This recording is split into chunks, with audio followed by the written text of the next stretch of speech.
কি টাকা নেবো? সব থেকে বড় কোয়েশ্চেন, কিরকম কি মেহেন্দি পড়াচ্ছি, বাট কিরকম কি টাকা নেবো?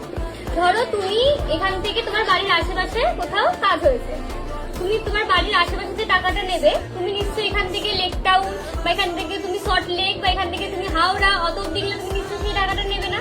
তুমি আশেপাশে যে টাকাটা নেবে, তুমি তো দূরে গেলে সেই টাকাটা নেবে, তোমার সবসময় ট্রাভেলিং চার্জটা তুমি ধরে নেবে। এবার ধরো তোমাকে কেউ বলেছে যে আমাকে মেহেন্দি পড়াতে, এবার ধরো বললো মেহেন্দি পড়াতে কত কত টাকা নাও, এবার তুমি বললে মেহেন্দি পড়াতে 300 টাকা নিই, তুমি বুঝতে পারোনি। এবার ধরো বলেছে আমার লোকেশন হচ্ছে হাওড়ার অমুক জায়গাতে, তুমি কি আসতে পারবে? এবার তুমি কি 300 টাকা ওখানে যেতে পারবে? তোমার ট্রাভেলিং করতে করতে 300 টাকা লেগে যাবে, তুমি কি করে যাবে অত দূরে?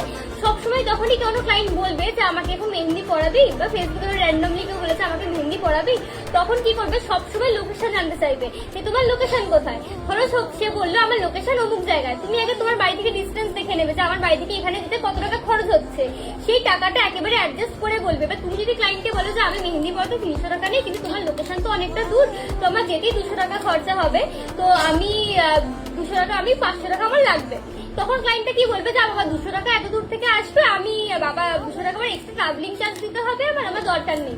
তুমি যদি ক্লায়েন্টকে বলে আমি 500 টাকা পড়াতে নিই, তখন ক্লায়েন্ট কিন্তু কিছু ভাবে, তুমি আমি 500 টাকা পড়াতে নিই, কিন্তু হোম সার্ভিসে আমি এক্সট্রা কোনো চার্জেস নিই না।